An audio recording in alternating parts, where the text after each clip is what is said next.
Barbara said, my name is Laura Sinclair. I am the Senior Communications Officer for Glasgow City Youth Health Service. So just briefly to explain what is the Youth Health Service, what's it all about. This is a holistic service for young people in Glasgow aged 12 to 19 years. Young people can access the service provided they have a Glasgow postcode or they're registered with a Glasgow City GP. We're holistic, we're an early intervention and prevention service. We're confidential, it's personalised support, and we can provide evening appointments for young people. So what does that mean? Holistic, we use this term to say that we can provide support with many different aspects of a young person's health and well-being. And we like to look as well at the young person's context and their current situation, as we know how all different factors can affect a young person's health. We provide early intervention and prevention support because we want to help young people get help before things escalate, before it gets worse. So that might be, for example, coming up with some coping strategies to help them deal with a difficult situation at home, or maybe our multiple risk programme for a young person who's beginning to get involved with alcohol and drugs. We're confidential.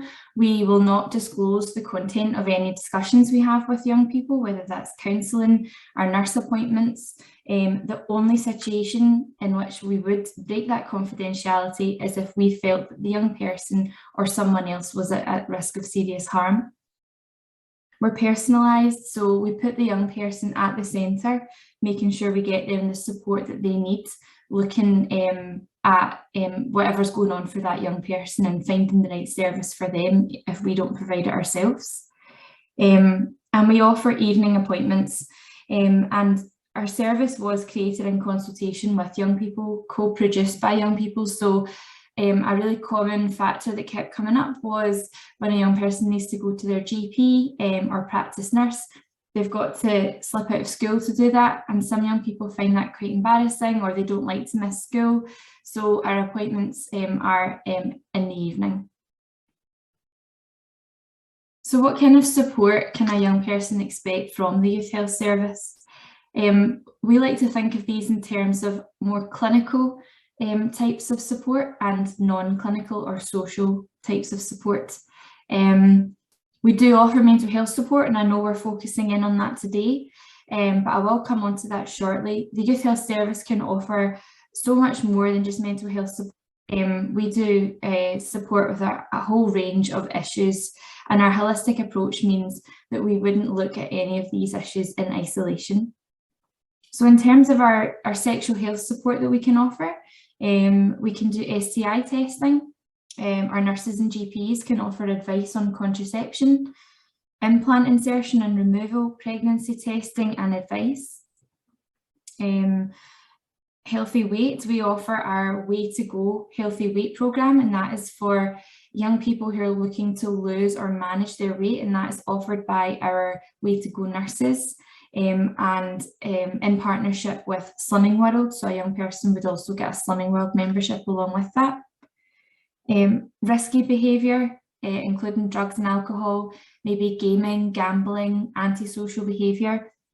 We can offer our multiple risk programme, which is up to 12 weeks of sessions with a multiple risk worker, tackling those risky behaviours by looking at things like building resilience, making more positive choices, and protective relationships that young person might already have in their lives. Our team are also able to support with more non-clinical issues, such as helping with housing, employability. We could help a young person find volunteering opportunities, training, further education if that's what they're looking for. We can support with money worries. We can provide a listening ear to talk about relationships if things are difficult at home. And we can also offer referrals onto Partners for Advocacy. So where are we? Well, we can be found now at 9 venues across Glasgow City, and we offer in-person, face-to-face appointments in those venues throughout the week. And we're also able to offer remote appointments, either virtual using Attend Anywhere or over the telephone. And just to show you just the spread of where we are across the city, we've now got 3 venues in the northwest, the northeast and the south localities of Glasgow. We're really pleased that we're able to offer young people support in their communities so they don't have to, hopefully, have to travel too far to come and see us. So who might a young person expect to see in a youth health service? Well, a young person might expect to see one of our YHS nurses. They could certainly make an appointment with one of our local GPs. We've got youth counsellors who are provided by Lifelink, our commission partners. We have multiple risk workers, again, another commission partner, that's Includem. We have Glasgow Life youth workers in all of our services, and they are there to welcome a young person into the service, to maybe do that initial paperwork, just have a bit of chat while the young person's sitting in the waiting room. And we have our business support staff who operate as receptionists in the evenings during our services. A recent development for us is we now have a youth employability coach in the team, and they would rotate around the different venues, seeing young people as and when required, and they can also offer appointments with young people in the community if that suits better.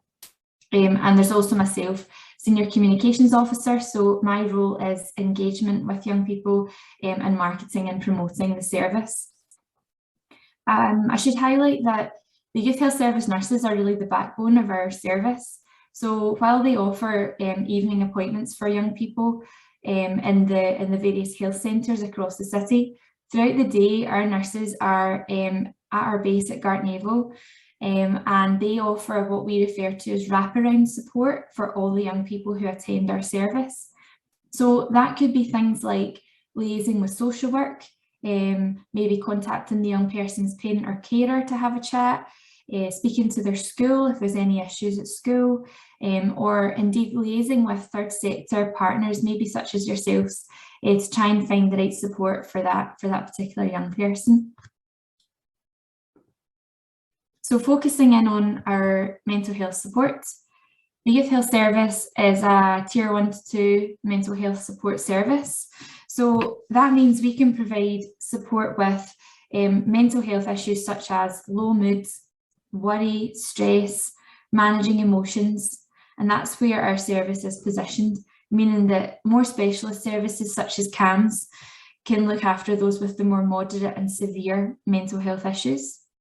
We take an early intervention and prevention approach, which I've already mentioned, and that means that we're here to help young people find better ways of dealing with life's challenges, more constructive ways of dealing with things that happen. We intervene early with coping strategies. We can offer self-help resources for young people. But if the issues for the young people are more severe, we'll do all we can to find them the right service, the more appropriate service. Our nurses and GPs can provide a listening ear. So it would be our nurses and GPs who would be offering self-help resources, coping strategies and onward referral. We also have a youth counselling service provided by Lifelink, and that could be up to 4 sessions with a youth counsellor. It may well be the young person doesn't really need the full 4 sessions, and we can be quite flexible about that support. Maybe 1 or 2 sessions is enough, and that's absolutely fine. And some young people might complete their 4 sessions and then perhaps come back on a fortnightly or monthly basis just to check in with one of our doctors or nurses. And the service is certainly flexible enough to be able to offer that more long-term support if it's needed. I should mention that our counselling service is not suitable for young people who are already engaged with their school's counselling service, or if they're actively engaged with CAMHS. And I think that would be the same for a lot of counselling services. But we would certainly be able to offer that listening ear if that was helpful for the young person, or support with other aspects of their health and well-being. That would be absolutely fine. Recently, we've been successful in securing some additional funding from the Scottish Government for our mental health support, and we're currently exploring our options in terms of how we can utilise that. So it may well be we manage to recruit some additional counsellors and we can offer more counselling sessions for young people. But we're also looking at the potential delivery of group sessions, maybe wellbeing classes, and we'll certainly be in touch with how things like that develop.